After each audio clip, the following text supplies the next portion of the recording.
ሰላም ውድና የተከበራችሁ የሰው ሚዲያ ቤተሰቦች ዛሬም በአዲስ ጉዳይ ተመልሰናል። የሰው ሚዲያ ከሰው የመነጩ ሰውኛ ሐሳቦችን አዘጋጅቶ በሰው ለሰው የሚያቀርብ የእናንተው ሚዲያ ነውና ላይክ፣ ሰብስክራይብ፣ ሼር እና ኮሜንት ማድረግ እንዳይረሳ።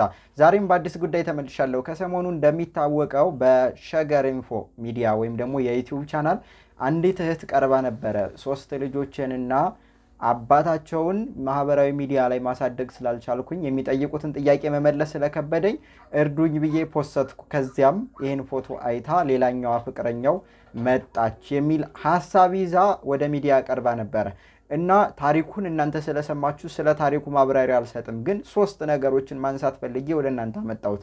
የመጀመሪያው ነገር ሰዎች ለትዳር ዝግጁ ሳይሆኑ የሆነ ነገር ፈልገው ብቻ ስሜታቸውን መግታት ስላልቻሉ እውነተኛ ማንነታቸውን መግለጽ ሳይፈልጉ በድብቅ ማንነታቸው ብዙሃኑን የሚጎዳ ድርጊት ውስጥ ለምን ይገባሉ በትዳር ስበብ ብለን ስናስብ እንግዲህ ከጊዜ ወደ ጊዜ ለትዳር ያለን ክብርና ፍቅር እየቀዘቀዘ ስለመጣ ለፈጣሪ የመገዛታችን ባህል በጣም ስለወረደ ከአምልኮተ እግዚአብሔር ወደ አምልኮተ ሰብ ስለወረድንና ከምንም በላይ ደግሞ ሰው የስሜቱ ተገዢ ስለሆነ ወይም ደግሞ ስጋዊ ፍላጎቱን እያመለከው ስለሆነ የተፈጠረ ነገር መሆኑን ልናሳይ ወደናል። ለምን ይህ ሰው እንደ ሰው አምኖበት ወደ ትዳር ቢገባ ኑሮ አምኖበት ወደ እዚያ ነገር ቢገባ ኑሮ ማለትም ይሄን ነገር ለመመስረት ማህበራዊ ግዴታውን ለመወጣት ወደዚህ ነገር ቢገባ ኑሮ ልጆቹን ጥሎ የሚሄድበት ሁኔታ አይኖርም ነበረ። እንግዲህ ተካሰው ለልጆቹ ማሳደጊያ የሚሆን ገንዘብ እንደሚልክ ተናግራለች። ከዚያም ባሻገር በአሁኑ ሰዓት ግን እንደቆመባትም ገልጻለች እና ስለዚህ የመጀመሪያው ነገር ትዳርን ለመበተን መመስረቱ ተገቢ አለመሆኑን፣ ቀጥሎም ደግሞ እንደው ከፈቱ እንኳን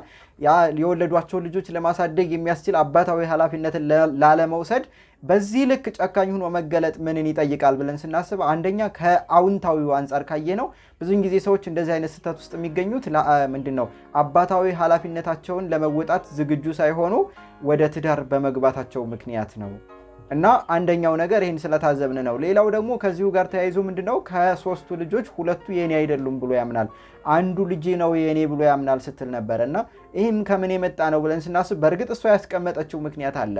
አንደኛ እሷ ያስቀመጠችው ምክንያት ምናልባት ሊያሳምን ይችላል። ያው ማህበራዊ ሚዲያ ላይ ነው የሰማነው። እንግዲህ ሙሉ ለሙሉ የሷን ታሪክ የሷን ንግግር እውነት ነው ብሎ ለመውሰድ እንቸገራለን። ግን አንድ ያስቀመጠችው አጠራጣሪ ነገር አለ። ለምንድነው የሚጠረጥርሽ ብላ ስታስብ ጓደኛው ይወደኛል ብላ ምክንያት አስቀምጣለች። ከዛም ባሻገር ግን ከጓደኛው ጋር ይቅርና እኔ የማገኛቸው ሰዎች የሉም፣ ከቤት ወጥቼ አላቅም፣ እንደዚህ አይነት ከቤት ወጣዬ ማለትና አንዲት ሴት ልጅ ልታገኛቸው የሚገባ ልታደርጋቸው የሚገቡ ድርጊቶችን እንኳን የማድረግ እድል የለኝም ብላ ያስቀመጠችው ነገር አለ። አሁን ብዙን ጊዜ ችግራችን ወደ ማህበራዊ ሚዲያ የሚመጡ ታሪኮች ከሁለት ወገን ሲታዩ ውሸትነታቸው እያመዘነ እየመጣ መጨረሻም ላይ ደግሞ ምናልባትም ለመታወቅ ወይም ደግሞ የሆነ ነገር ፍለጋ እንዳደረጉት እንጂ ታሪኩ እውነት እንዳልሆነ እያሳወቁ እውነት ብለን ለመቀበል የሚያስቸግር ቢሆንም ዋናው ነገር ይሄ ነገር ተከስቶ ከሆነ እንኳን የሆነው ምንድነው እውነት አጠራጣሪ ነገር ካለና እሷ እንዳለችው በዚያ ምክንያት ከሆነ ምናልባት እንግዲህ ሌላ ተጨማሪ ማጣራትና መመርመር የሚጠይቅ ጉዳይ ይኖራል ነው። ዋናው ነገር ግን ለአንዱ ልጅ ሲልም ቢሆን ኃላፊነቱን ለጊዜው ማቆም ያለበትን እስካቆመ ድረስ ኃላፊነቱን አልተወጣም ነው አንዳንዴ። ሁለተኛ ደግሞ እዚሁ ጋር የተገናኘው ነገር ምንድነው በዚሁ ላይ የተነሳው ማህበራዊ ሚዲያ ላይ እኔ ብላ ሁለተኛ የመጣችው አካል ደግሞ ሌላ ሶስተኛ እሷንም ትቶ ከሷም ጋር ባለመግባባቱ ሌላ ሶስተኛ ጓደኛ እንደያዘ ስታወራኝ ነበር ብላ ታሪኩ ላይ አጋርታለች።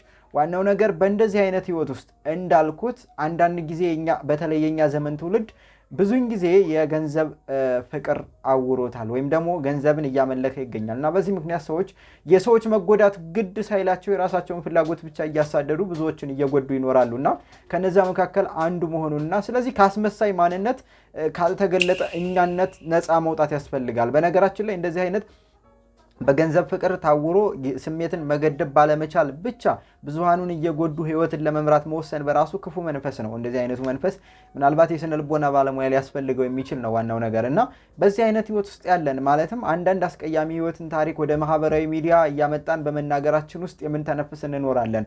ምክንያቱም ብዙን ጊዜ አስቸጋሪ ነገር ለብዙሃኑ ለጓደኛ ለጎረቤት በዙሪያ ላለ ነገር ሲነገር ይቀላል የሚባል አስተሳሰብ ስላለ ከዚያም ባሻገር ግን እንደነኛ አይነት ታሪኮች እየተፈበረኩ እየበዙ የመጡት ለምንድን ነው ብለን ስናስብ አንደኛ ማህበራዊ እሴታችን እየጠፋ መሆኑን የሚያሳይ ነው። ሁለተኛ ደግሞ እንደ ማህበረሰብ ማህበራዊ ግንኙነታችን ሊያጠነክሩ ከሚችሉና ዘርን ከሚያስቀጥሉ ጉዳዮች አንዱ ትዳር ነውና ለትዳር እየሰጠነው ያለው ዋጋ የወረደ መሆኑን የሚያሳይ ነውና ስለዚህ የሰው ልጅ በየትኛውም እምነት ሲኖር ለፈጣሪው ተገዢ ካልሆነ ሊያደርገው የሚችለውን ሁሉ ያደርጋል። ለምን ሰው ለፈጣሪው ተገዥ ካልሆነና ወደ ፈጣሪው ካልቀረበ ፈጣሪውን ካልወደደ ለፈጣሪው ካልተገዛ ስጋዊ ባህሪው ያመዝናል። ያ ማለት እንስሳዊ ጠባይን ለመተግበር ይገደዳል። እንስሳዊ ጠባይን የሚተገብር ከሆነ ደግሞ የሚከተለው ምክንያትን ሳይሆን ስሜትን ነውና በእነኚህ ምክንያቶች እየተፈጠረ ያለ ችግር ነው። ሶስተኛና የመጨረሻው ነገር ግን በእንደዚህ አይነት ህይወት ውስጥ ሰዎች አሁን ወደ ማህበራዊ ሚዲያ አንዳንድ ጊዜ ድጋፍ ለመፈለግ ሊሆን ይችላል። አንዳንድ ጊዜ ደግሞ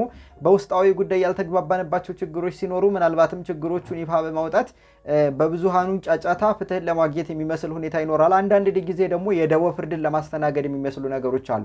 ዋናው ነገር በደቦ ፍርድ ለማስተናገድ የሚሆን በማህበራዊ ግንኙነት ጫጫታ የግል ጥቅምን ለማስከበር የሚሆን ታዋቂ ለመሆን የሚሆን በፍቅረ ነዋይ ታውሮ የገንዘብ ፍላጎትን ለማሳካት በምንም አይነት ሚዛን ቢሆን አንዳንድ ጊዜ ወደ ማህበራዊ ሚዲያ ስላመጣናቸው ብቻ የማይፈቱ ጉዳዮች መኖራቸውንም ማወቅ መቻል አለብን። እያንዳንዱን ጉዳይ ወደ ማህበራዊ ሚዲያ እያመጣን እያሰጣን እንደ ማህበረሰባችን እንደ ህዝባችን በተለይ ኢትዮጵያውያን ተማምነን እንዳንኖር ማለት በነገራችን ላይ የሰው ልጅ እንደሚታወቀው የግል ምስጢር አለው። እንደገና ደግሞ ለተወሰኑ ወይም ደግሞ ለአንድ ሰው ብቻ የማጋራው ምስጢር አለውና ስለዚህ ማህበራዊ ግንኙነታችን እንዲበጣጠስ ጓደኛ፣ ወንድም፣ እህት፣ እናት፣ አባት ለሚባሉ በዙሪያችን ላሉ ሰዎች ሁሉ ምስጢራችን እንዳናጋራና ድክመታችን በመናገር ወደ ስኬት እንዳንመጣ ክፍተታችን እንዳንሞላ የሚያደርግ ልምምድ ውስጥ እየገባን ስለሆነ ጥንቃቄ ብናደርግ የትኛውም ነገር ሁሉ ስላወራ ነው መፍትሄ አናገኝም። አንዳንድ ጊዜ እኛ ልንፈታቸው የምንችላቸውን ችግሮች ማህበራዊ ሚዲያ ላይ አምጥተን በማስጣታችን ብቻ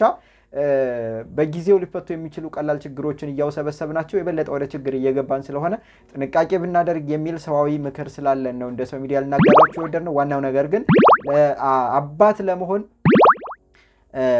ብቁ የሆነ ስነ ልቦና ሳንታጠቅ፣ እናት ለመሆን ብቁ የሆነ ስነ ልቦና ሳንታጠቅ፣ ፈጣሪን ሳንፈራና ለፈጣሪ ህግ ሳንታመን፣ በምንከተለው ሃይማኖትና ህግ ሳንመራ፣ ስሜትንና ምክንያትን መለየት ሳንችል ወይም ደግሞ በምክንያታዊነት ለመወሰን ሲገባን በስሜት እየወሰንን ብዙ ነገሮችን እያጠፋን ማህበረሰባዊ ምስቅልቅልና ሰዋዊ ጉዳት ከምናደርስ የትኛውንም ነገር ውሳኔ ከመወሰናችን በፊት ፈጣሪን መፍራት ቢቀድም ከዚያ ደግሞ ለእምነት መገዛት ቢቀጥል ሲቀጥል ደግሞ ማህበራዊ ሴቶች ዋጋ ቢሰጣቸውና ሰዋዊ መገለጥን ብንለማመድ የሚል መልእክት አለን። በሌላ መረጃ እስከምንገናኝ ቸር እንሰንብት።